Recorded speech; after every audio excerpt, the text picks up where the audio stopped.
Only 4 main ingredients to make an authentic Philly cheesesteak. Keep it simple, keep it right, keep it delicious. Welcome to Lawyer in the Kitchen. Today we're going to make Philly cheesesteak. Simple ingredients: ribeye cut thinly, onions, hoagie rolls, provolone cheese, and the only 3 spices we're going to use: salt, pepper, and garlic powder. We're going to do it on the grill.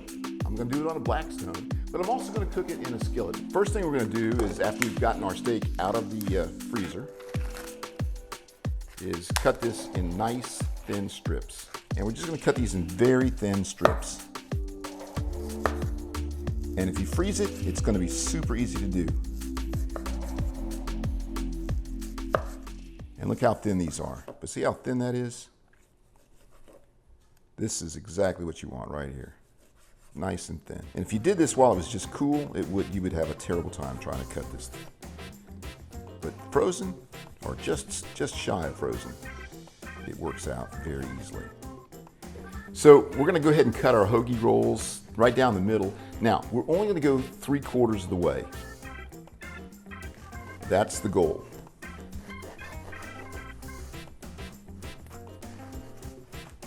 Even if we tear it a little bit, that's fine. This is a large onion, but these cook down, and we are going to caramelize these. Not super thin, about 1/8 of an inch. We'll cut the other half for the inside one. We'll go ahead and make those now while we're here. We got everything ready. Let's get a little bowl for this. We're going to take this outside to the grill, and we're going to make this Philly cheesesteak. We've got the Blackstone out. We've got 2 burners on. So this side's the hot side. This side's the warm side. I'm going to go ahead and split this open a little bit. And we're going to get some butter on it. And I love this roller because it gets butter on there nicely. So let's have a look. A little bit more.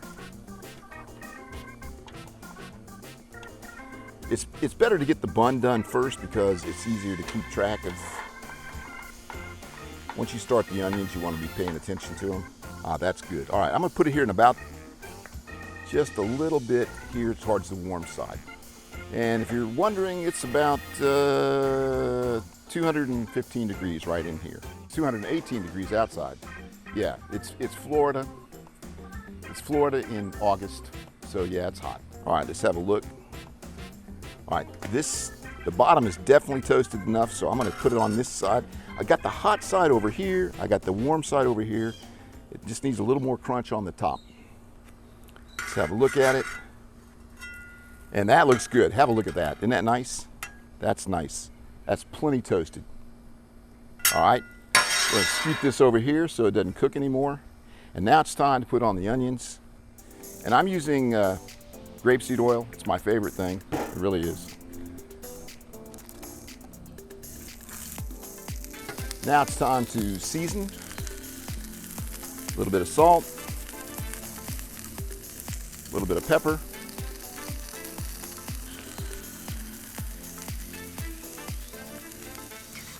it's time to melt in some butter in there. Now we don't want to burn these, so we're going to keep moving a little bit.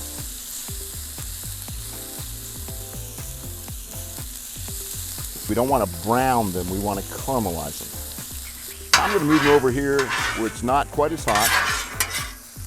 I did a video on caramelizing onions, and it takes 30 to 40 minutes to do it absolutely right. This sandwich does not need 40-minute onions, and it would be inauthentic if it was 40 minutes, because I can assure you, they don't, at Pat's and Gino's, they don't cook these, they don't take 40 minutes to make these. And now we're going to put on the meat. Try to get this spread out. A little bit of salt, a little bit of pepper, and a little bit of garlic powder. And we need a little more oil.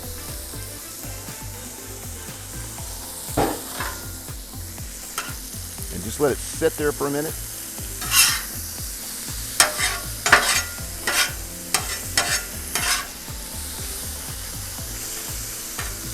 This won't take long because this is super thin. put our onions on it.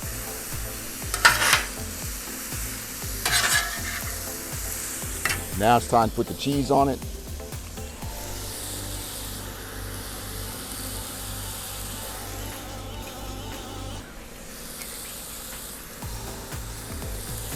Put this on it for just a second. And that is just about done. We're ready for the plate.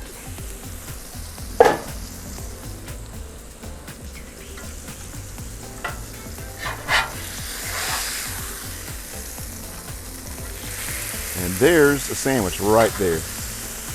That is oozing with flavor.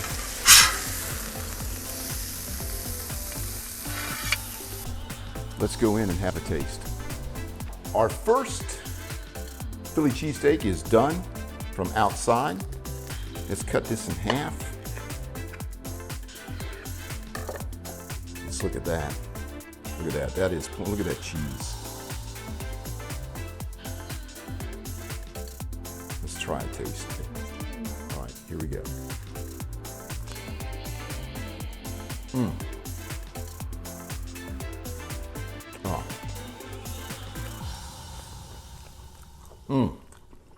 Oh.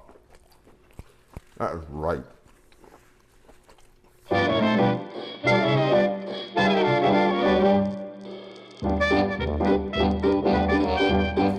The original Philly cheesesteak was just ribeye beef, cheese, and a hoagie roll.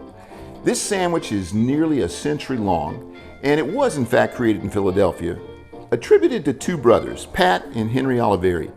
They had a hot dog stand near an Italian market in South Philadelphia. And in the 1930s, they decided that they wanted to add some sandwiches to their hot dogs, and they did, but this one didn't include cheese. In the 1940s, one of the brothers' managers added provolone cheese, and thus the Philly cheesesteak was born. Today, there's two main restaurants, Pat's, the original Pat's, and Gino's. They actually literally are across the street from each other.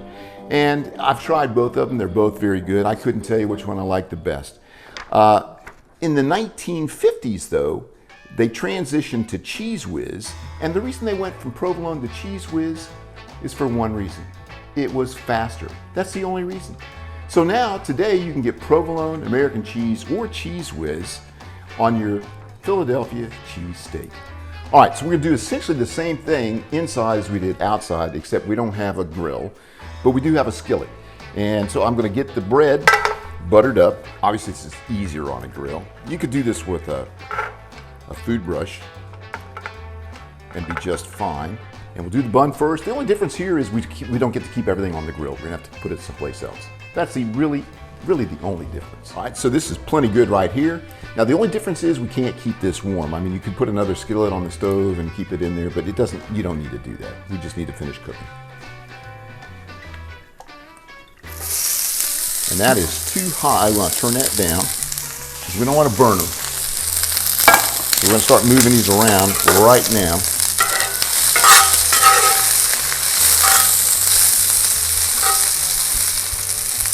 That's better. And I want to put some butter in there.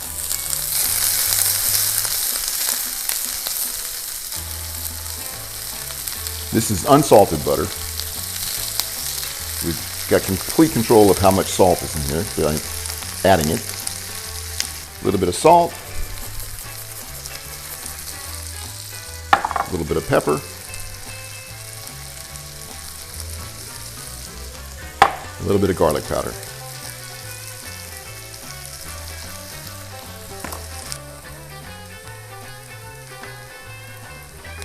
All right, so this has been about 10 minutes.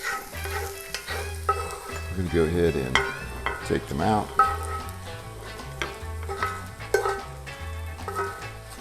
A little more oil, a little more butter.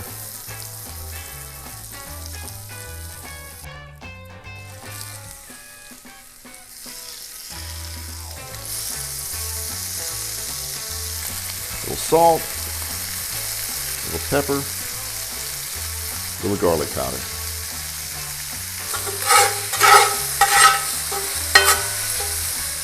All right, that is done. Let's get a little rectangular.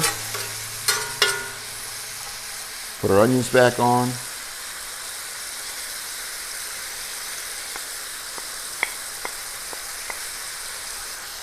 Time to put the cheese on.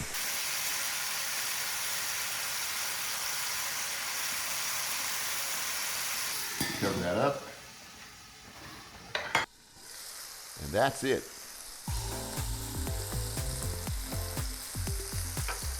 Now, obviously, all that is not going to fit on this bun, but that's okay.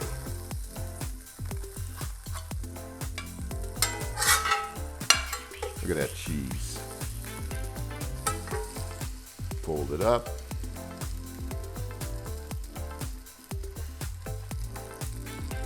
We're going to cut this in half and have a look. Look at the heat coming off there.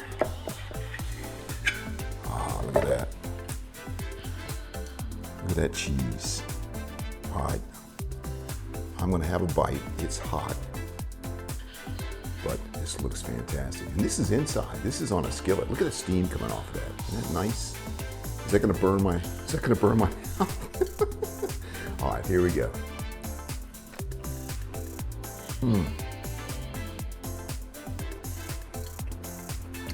Oh, that's just as good as the one outside.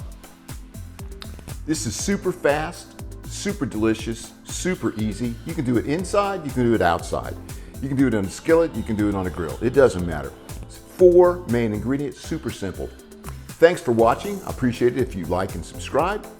And I'll see you next time on Lawyer in the Kitchen.